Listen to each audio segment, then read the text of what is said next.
Colin, you're in Edmonton touring with Blackie and the Rodeo Kings and some very special guests celebrating your Kings and Queens release. And I'm just curious, could you give us a little overview on how the Blackie and the Rodeo Kings Kings and Queens CD came out?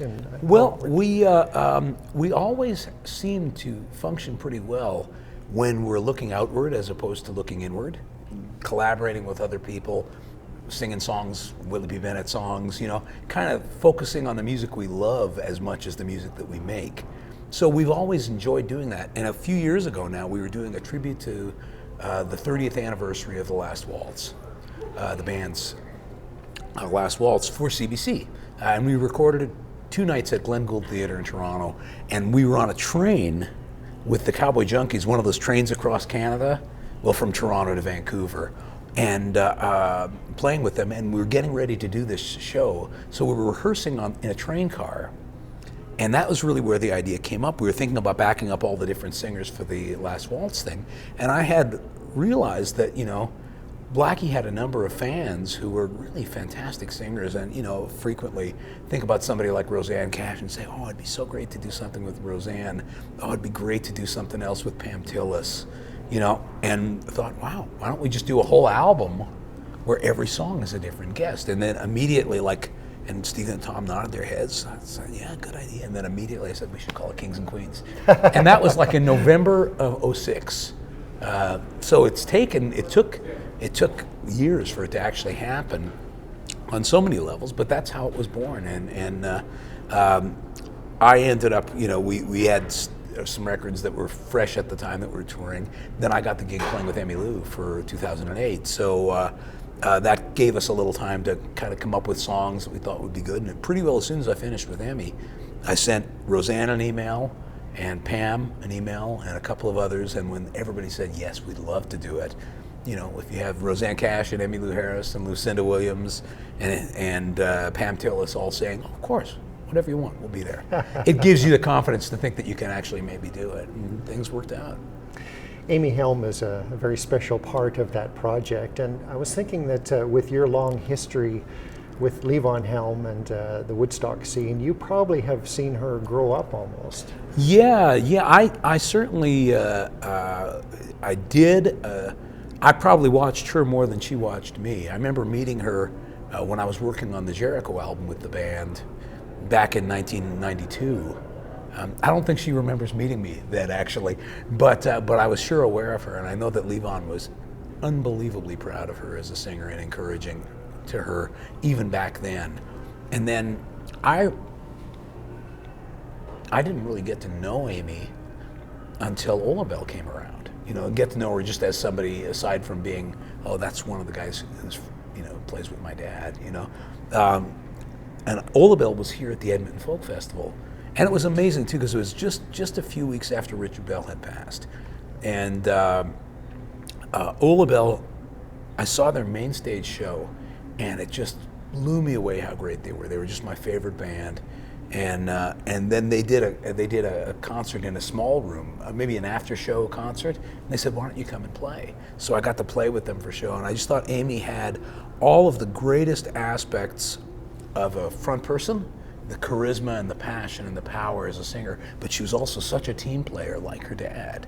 Like so many of my favorite musicians who are not only front people, but they also understand what the collaborative process is, and Amy was totally game for it. And I really, from really early on in the development of Kings and Queens, I really wanted Amy on the record. And it turned out so great, and she's been so amenable to coming out and playing with us, so it's been fantastic. It's wonderful to see Janiva Magness on tour with Blackie and the Rodeo Kings as well, and of course blues fans and Janiva fans remember very fondly your work with her and continuing work with her. Well, Janiva's such a tremendously talented singer and just such a powerful personality. She, there's a great chemistry when she and Tommy sing together, Tom Wilson, and I love playing with her, and I just feel like, when she comes up there, I know she's going to knock it out of the park, whatever she's doing. And I think that is an important thing for me on Kings and Queens, but also in everything Blackie does, that there is a real blues component to it. And I wanted somebody who was a serious blues artist to be on the record too. And Janiva is a serious blues artist, I think. Interesting to note that your old friend Colin James co-wrote 3 songs on the new Blackie and the Rodeo Kings recording, and of course National Steel, the duet album that you did with Colin, is still, you know, something that gets a lot of airplay on Saturday Night Blues. Great. But I'm just thinking, how far back does your friendship with Colin James go? Well, it's interesting that you mention it, Holger, because the first tour that I ever did as a solo artist, I left the day after my 17th birthday, and it was at your behest to bring me out to record for CKUA in 1977. And I came to Edmonton, but before I came to Edmonton, also with your help, I got a few other gigs, and one of them was the Regina Folk Festival. And I remember the date, it was April 17th. It was the day I flew out, and I guess the festival was maybe the day after, 1977. And while I was at Regina Folk Festival, I heard this 12-year-old kid playing guitar who had the greatest tone, playing an acoustic, had greatest tone and vibrato, and his name was Colin. I kind of found my long-lost brother. And, you know, I'd never met anybody younger than me who was into playing blues, and he was so good, and he was such a good person. I could kind of tell that there was just substance. And even as a 17-year-old, I thought, he's such a nice guy, you know? He's not like a kid. He's just like a great musician who is just starting to fulfill his destiny. And, you know, 35 years later, he's one of my best friends, and I admire him so much. And as an artist too, and as a human, he's continued to do that. Interesting thing about his presence on the Blackie albums, he and Tom Wilson, I mean, Colin and I write together pretty well. I think we've come up with some good songs, but he and Tom are a fantastic songwriting team. And if they write a song that's a little too country for Colin, it's perfect for Blackie and the Rodeo Kings. So they have become, you know, one of the great sources of material for us, just as a byproduct of them writing for him, you know. Colin, your latest recording is still alive. It's Still a live Alive, yeah. record, and there's a little story behind the title too. Yeah. Tell us about that. Well, I made my first solo album when I was 20, and it was called Colin Linden Live, made for a company called Ready Records. It never came out on CD until last year. And I was asked to do a live album by my friend, Detlef Hogan, at Crosscut Records in Bremen, Germany. And he wanted to introduce me to the European market and felt like a lot of the records didn't get a lot of coverage there. So he said, why don't you do a live album as sort of something fresh, but also something that has a retrospective aspect to it. And I thought, well, it's been 30 years, 30-year anniversary, so I'll call this one Still Live. And I thought to myself, okay, well, maybe I can hang around for 30 more years, and if I can, I'll make another live album and call it Barely Alive. So I'm hoping that I can do it. You know, I'm hoping that that'll be in the stars.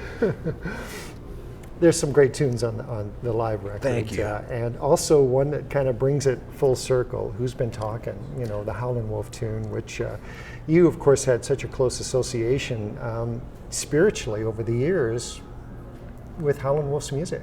Well, I mean, I met the Wolf when I was 11 for the first time, and I got to know him pretty well in the last 5 years of his life, and his presence in my life has never diminished one iota.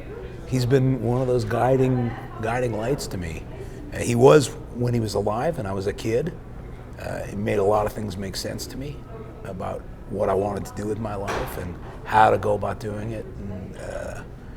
And that's never left me. And his music, of course, like mountains compared to cities, you can build the cities as big as you want to build them, and the mountains are still towering over everything else. And that's what Howlin Wolf's music is to me. He's really one of the giants. And over the years, you know, the songs mean something different to you. They mean something different to you when you're 15 and when you're 35, and they mean something different when you're 52 as well. So I wanted to do a song of Wolf's. I played Who's Been Talking. They have a fantastic festival in Mississippi every Labor Day real near where he came from, in that area. They call it the Black Prairie in Mississippi, near Columbus, Mississippi. And I got to play Who's Been Talking at this festival, and it made me think that I wouldn't mind trying to record it. It turned out okay, so I put it on the record.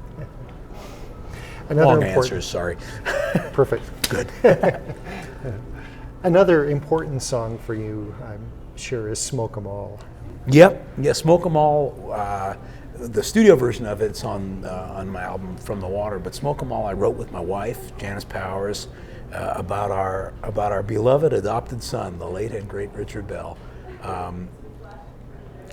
After Richard passed, it was in the last year that he was sick, and when we lost him, a gigantic vacuum in our lives, and I had written some songs that kind of reflected that a lot, and I thought to myself, this guy was one of the most joyful people in the world. I want to write a song that reflected that. And Janice and I were actually driving from Nashville to Toronto, which we did fairly frequently to visit family and so on, and probably listening to Saturday Night Blues on CBC, which we often did when we crossed the border in Detroit. If it was a Saturday, we would hear you a lot. But I thought, okay, I wanted to write something that's kind of like James Booker, because Richard loved James Booker's playing. So I wanted to kind of get those kind of chords on the guitar, like Richard would play from James Booker style. And so Smoke 'Em All, that was it. Colin, I was reading that you've played on over 350 records, and you've produced about 100 records to date. And I know you are one of the most productive human beings that I've ever encountered. I'm just curious on some of the things that you may have been doing lately. I mean, the things I'm aware of course, last year the great Greg Allman record came out that you played on and got a lot of attention. I've been watching the television series Nashville and see you on that series. That's been really fantastic. Great. That came about through T-Bone Burnett and his wife Callie Curry, who created the show, and Buddy Miller, who is T-Bone's right-hand man in producing the music, and they've gotten me involved in a number of aspects of it, mostly playing on tracks, but I'm also guitar coaching some of the actors, and I'm in a few of the episodes as one of the guys in Deacon's band, Chip Eston's character, Deacon Claiborne. Yeah. And so it's been a fantastic thing. Just did a new album for Harlan Pepper, which is an amazing young band. They're opening the tour for us. Great. And the bass player is Thompson Wilson, son of Tom Wilson. Yeah. They're just, I could talk for a long time about Harlan Pepper, and I won't, but I don't know if you've heard them, if they're I've in seen your them radar. live at a club here, yeah. Oh, cool, because I mean, they have aspects of, I mean, I heard a few things that Dan Edmonds, one of I guess the primary lead singer, or one of the two lead singers and songwriter, was playing on guitar and singing, and I said to Dan, where did you learn this stuff? How did you find this? And he said, well, I was listening to Jim Quest and Jug Band, and I just thought, and it blew me away. It made me so happy that was a source for him, that was something that he cottoned on to, because it's not a reference for 20-year-olds that you hear frequently. Although I've heard from other people, I mentioned that to a couple of people around that age and have them say, oh yeah, there are people who love jug band music and country blues, and so it makes me happy to know that exists. So it was wonderful to do a record with them. And also, in a different way, for different reasons, I just did a new album for Big Bill Morganfield, Son of Muddy Waters. Oh, and can't wait to hear that. It's really good. Yeah. He's so good. He's so good. I played with him. I just did a weekend of festivals with him back in, I think, 1998. Richard played on it too, Richard Bell, and Gary Craig played drums one night, and Bucky Berger played one night. And Bill was playing bass himself then.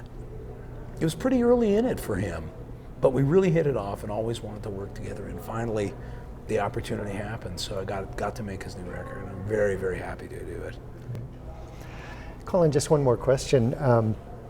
November is Guitar Month on CBC Radio, Yes. and I've been asking a lot of our friends who their favorite guitar players are. Your name keeps coming up. Oh, good. I thought I'd ask you the same question. Who are some of the Canadian guitar players that you have respected most in the roots and blues music areas? The Holy Trinity is always at the top of my mind.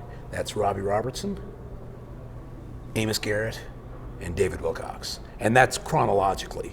I love them all for different reasons, and all of them I thank every time I pick up a guitar.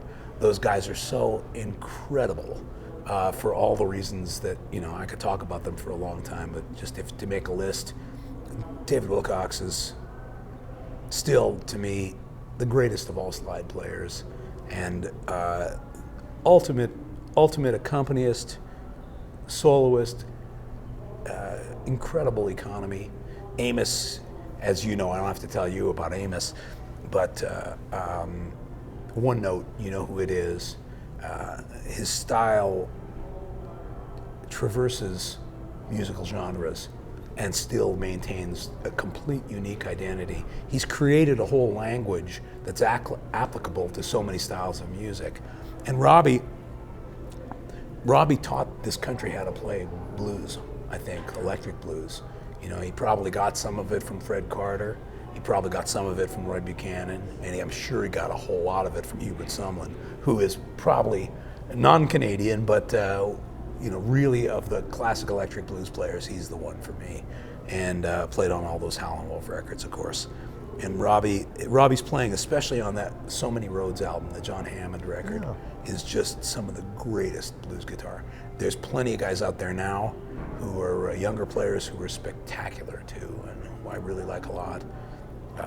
My favorite player currently, who has been knocking me out every time I hear him, and he's not necessarily a blues player, but I heard him play a couple weeks ago in Nashville, is Daniel Lanois, who plays with all the intensity of a Robbie Robertson or a Hubert Sumlin, using a bit of a different lexicon, but I couldn't believe how great his guitar playing was when I heard him a couple weeks back.